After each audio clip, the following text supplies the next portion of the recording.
हीरालाल योगी जी, जयपुर से। सदगुरुदेव भगवान, आपके चरणों में कोटि कोटि नमन। गुरुदेव भगवान, मुझे एक मानसिक बीमारी है, मतलब उसमें ज्यादा सोचना हो जाता है, मतलब किसी भी चीज को। सबको है, सबको है, ये इन्होंने लिखा है कि मैं तो सबको है। ये तो अपनी मन की कह रहे, सबको। किसका मन एकाग्र और शांत ब्रह्माकार है? किसी साधक, कोई उपासक, कोई महात्मा का है नहीं, इसका काम है। ये चंचला ही मन कृष्ण, अर्जुन जी कह रहे ना भगवान से, ये बहुत चंचल है। एक क्षण में बंबई कलकत्ता, मतलब इससे बढ़कर कोई रफ्तार वाला है ही नहीं। वायु को भी समय लगता है। जैसे यहाँ से वायु प्रवाहित हो तो बंबई पहुंचने, ये 1 सेकंड में पहुंच जाएगा। बहुत चंचल। न चाहते हुए भी गंदी बातें मन बार बार लाता है। बिल्कुल चिंता नहीं करनी, हमारी बात समझो। यदि हम नाम जप कर रहे हैं तो हमारे मन की गंदगी नष्ट की जा रही। निर्मल मन जन सो मोहि पावा, मोहि कपट छल छिद्र न भावा। अब ये भगवान का नाम धुलाई कर रहा है, सामने वो सब आते चले जा रहे हैं। ये नहीं मानना कि ये मेरे मन में जा रहा है, ऐसा नहीं। ये मेरे मन की गंदगी बाहर निकल रही, क्योंकि महाबली भगवान का नाम, प्रियाजू का नाम जिह्वा में है। अब वो अंदर सफाई कर देगा। नाम जपते जपते हृदय पावन हो जाता है, उसी पावन मन में भगवान का प्रादुर्भाव हो जाता है। घबराने की जरूरत नहीं। नाम काहे को जपने के लिए कहते हैं? तुम्हारी सोच को रोकने के लिए। जो तुम ग्लानि में, चिंता में, नाना प्रकार के भविष्य की कल्पनाओं में जल रहे हो, उसी के लिए तो सत्संग कर रहे हैं। क्या आप समझो, तुम्हारे आगे की चिंता से कुछ नहीं बनने वाला। पीछे जो हो गया तुम्हारी चिंता से मिटने वाला नहीं। तो वर्तमान का समय क्यों बर्बाद कर रहे हो? राधा राधा राधा राधा, ये तुम्हारा भविष्य भी ठीक करेगा। वर्तमान में राधा राधा बोले, समय सार्थक हुआ। पीछे जो आपका भूत है उसको भी नष्ट कर देगा। विश्वास मानो। जैसे उसमें एकादश स्कंद में भागवत में कहा है, एक एक कवल जैसे भोजन पाया जाता है तो तुष्टि पुष्टि क्षुधा निवृत्ति तीनों एक साथ होती है। ऐसे ही जो उपासक भगवान नाम जपता है, एक एक नाम, संसार से वैराग्य, भगवान से प्रेम, अपने स्वरूप का बोध, ये साथ होता है। पर जैसे कई दिनों का भूखा, उसे एक कवल खवा के रोक दो तो उसको जलन बढ़ जाएगी। ऐसे ही अगर हम थोड़ा भजन करके रोक देते हैं तो हमारे अंदर जलन पैदा हो। थोड़ा डट के भजन करो। थोड़ा आधे पेट भोजन आवे तब स्वाद मिले। खीर क्या, पकौड़ी क्या, कई दिनों का भूखा हो, खीर पकौड़ी थोड़ी देख रहा, पहले तो भर रहा है। ऐसे हमको भजन करना है। और मन में जो गंदी बातें आती हैं वो आएंगी और बढ़ के आ जाएंगी, वो बाहर से नहीं आती। ये जन्म जन्मांतरों से अंदर। कई बार कहा है, आज के वैज्ञानिक इतनी बड़ी चिप बनाते हैं, 350 500 घंटा का सामग्री होती है ना, और ये भगवान ने बनाया ये चिप मन, कितना बड़ा है कोई नहीं जान सकता। कोई वैज्ञानिक आज तक बताया? कोई एक्सरा, अल्ट्रासाउंड, कोई सूक्ष्मदर्शी कि मन, ये देखो ये मन है, ये सूक्ष्म शरीर है। वैज्ञानिक केवल स्थिर स्थूल शरीर का। कभी जीवात्मा को कोई देख पाया सूक्ष्मदर्शी से? नहीं ना। हाँ, ये नाम पूरी चिप है जिसमें जब से सृष्टि रची है तब तक की सामग्री भरी है। ये अलौकिक सीसी कैमरा है मन। देखो ना, बैठ गए वो, पूरी फिल्म चालू कर दी। अब राधा राधा राधा वो डिलीट होती जा रही है, धीरे धीरे धीरे धीरे। तभी पातंजलि जी महाराज बहुत सिद्ध योगी हुए हैं। उनका दीर्घ काल निरंतर सत्कार सेवितो दृढ़ भूमि, बहुत लंबे समय तक आदर के साथ यदि निरंतर नाम जप किया जाए तो सब पापों का नाश करके हृदय में दृढ़ भूमि अर्थात भगवत प्रीति प्रकट कर दे। अब अपने लोग 2-4 नाम जप किए, फिर देखते हैं कि समस्या का समाधान हुआ कि नहीं हुआ। अगर उसी समय किसी प्रारब्धवशात परिवार के किसी की आयु पूरी हो गई, चला गया, तो श्रद्धे खत्म हो जाएगी। भैया हो कहाँ तुम? अमरलोक में हो क्या? मृत्यु लोक में हो? कितनी आयु तुम्हें पता है क्या? नहीं पता। जब जिसका नंबर आएगा जाना पड़ेगा। जो कर्म का भोग है भोगना पड़ेगा। कमाई कर लो। इस समय बैठ के रोने का समय नहीं है कि हाय ये हो गया वो हो गया। आगे बढ़ो, बहादुर की तरह आगे बढ़ो और ऐसी कमाई करो कि फिर कभी इनके लिए रोना ना पड़े। भोगों के लिए चिंताएं, दुख, अशांति, कोई भी सुखी नहीं है। बिना हरि शरणम के कुछ भी कर लो, कोई भी हो, तुम्हें शांति नहीं मिलेगी। तुम्हारी चिंता, तुम्हारा भय दूर नहीं होगा। नाम जप अच्छी, करो। जो इनका जो ऑर्डर है ना, जिस ओसीडी कहते हैं, काफी जनों को आजकल ये वो है, उसमें उसके अंदर जो उसके अंतर्गत डर, शंका, शोक, चिंता, महाराज जी ये हमने इसलिए कहा था, आपने बोला प्रभु का आश्रय ले लो, तो जो जो इसमें लक्षण बताए हैं उसके विपरीत, जैसे इसमें लगा डर, तो आप बोलते हैं निर्भय हो जाओगे, निशंक हो जाओगे, निशोक हो जाओगे, निश्चिंत हो जाओगे प्रभु की शरणागति। हाँ देखो, हम लोग जो है, जो भगवत मार्ग के पथिक हैं, हमने मन को पढ़ा है।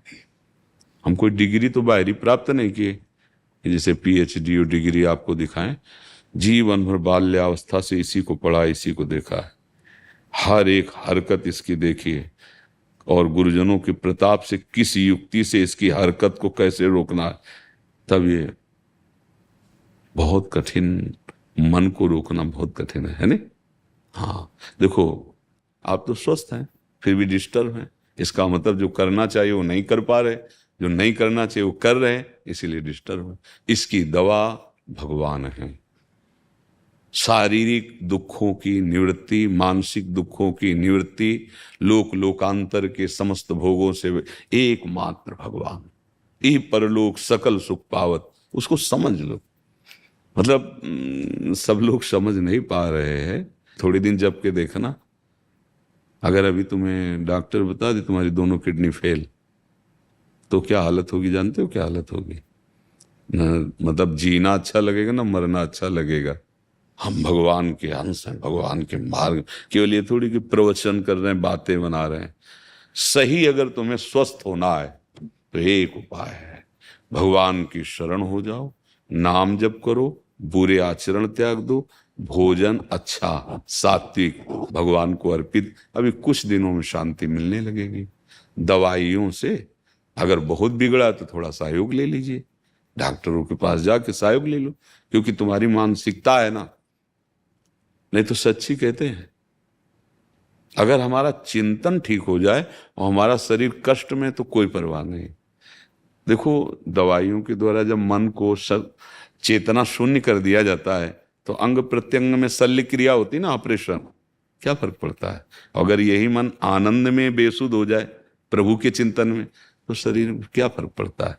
पर ये बातें लोकवत समझ में नहीं आएंगी, ये नहीं समझ, ये अध्यात्म है, ये है सत मार्ग। और यहाँ जो कुछ भी है सब असत है। अब यहाँ जो कुछ भी करोगे उसकी असत ही है वृत्ति। हम आपको सबको बार बार ये कहते हैं, भूल नहीं, भूल नहीं, बख्शेंगे नहीं कर्म। हाँ, जो न्यायाधीश है, हरि शरणम हरि, वो माँ की तरह कृपा करे, वो बख्श देंगे। अहम तो हम सर्व पापेभ्यो मोक्षयिष्यामि। अब सत्य वचन सुनो, सत्य मार्ग में चलो, कोई परेशान, कष्ट में होते हुए भी हमें कष्ट नहीं है, तो ये कला क्यों ना सीख लो यार। अभी पता चल जाए कैंसर हो गया, किडनी फेल हो गई, दिल तुम्हारा कमजोर हो गया, तो हालत क्या होगी आपकी? और ये सब होगा क्योंकि नासवान शरीर कोई ना कोई तो मृत्यु का कारण बनेगा। तो इतने बहादुर बन जाओ, पता चलना है कि इसको छीन लिया जाएगा तो पहले ही तो इससे राग खत्म कर दो। हे भैया ले जाओ, हरि शरणम, राधा राधा राधा। अब भाई अध्यात्म ही दुखों की जड़ को मिटाने वाला है, और अब ये समझ में आ जाए तो समझ लो। देखो, जब आप लोग अपनी जीवनी शक्ति का नाश करते हो तो सबसे पहला प्रभाव उसका स्मृति पे पड़ता है, दूसरा प्रभाव मन पे पड़ता है। ब्रह्मचर्य, प्राण और मन तीनों एक का तारतम्य है। अगर ब्रह्मचर्य ठीक तो मन शांत, आनंदित, सोच कराने वाला, निगेटिव नहीं पॉजिटिव सोच कराने वाला, और प्राण संयमित, महाबली। स्थूल प्राण वाला उसके बल थोड़ी होता है, जिसका प्राण सूक्ष्म होता है उसमें महाबल होता है। ध्रुव जी ने अपने प्राणों को सूक्ष्म करके रोक लिया तो विश्व की प्राणवायु रुक गई, तभी तो भगवान तत्काल आ गए। समझो, आप मनुष्य जीवन प्राप्ति की हो यार, थोड़ा तो समझो तुम कौन हो, थोड़ी साधना में उतरो, अभी तेजस्वी हो जाओगे, दूसरों को मन को शांत करने वाले बन जाओगे। सातरति सा लोकांतारेति। हे भाई, अब ना भजन करोगे ना सत्य में चलोगे तो दुर्दशा तो होगी, कर्म का फल तो मिलेगा ही। किसी को भय लगता है, किसी को आगे भयावह चिंतन हो रहा है, कोई ऐसा घबराहट पैदा हो रही, कागज में लिख लो तुमसे पाप बन गया है, कोई ऐसा पाप बन गया जिसका दंड भी तुम्हें मिला नहीं, वो तुम्हें जलाएगा और भोगाएगा, वो भोगाएगा। कोई भय नहीं करता। प्यार किया है प्रभु से, इससे थोड़ी प्यार किया है शरीर से। कि हमारा शरीर स्वस्थ रहे तो तुम हमारे प्यारे, नहीं, आग लगाओ, चाहे जितना कष्ट दो, तो आपका ही नाम निकलेगा आपके ही लिए। प्रेम तो बहुतों से करके देख लिया, शरीरों से, एक बार नाम से प्रेम करके देखो, एक बार प्रियालाल से प्रेम करके देखो, अभी निहाल हो जाओगे। पर हम लोग, जैसा आपने कहा कि ये तो पहचान रहे हैं, प्रेम का नाटक करते हैं, पर असली प्रेम की तरफ नहीं पहुंच पाते। नहीं तो आप में ही है जिससे प्रेम कर ला कितना भी कोई तुम प्रेमी बनाओ, आपसे दूर ही है। शरीर तो दूसरा है ना, आपके ही अंदर वो बैठा है जो महाप्रेमी है। नाम जप करो बच्चा, भगवान का आश्रय लो, आहार विहार ठीक करो, कोई नशा मत करो, उचित गृहस्थी में उचित ब्रह्मचर्य रहा जाता है। उचित, उसमें कोई नैष्ठिक ब्रह्मचर्य की बात नहीं, उचित ब्रह्मचर्य रहो बस। जो कहा है उसे सुनो समझो, ठीक है। हाँ, प्रश्न करने की जरूरत रहे, नहीं तो प्रश्नों के तो तारतम्य चलते हैं जी।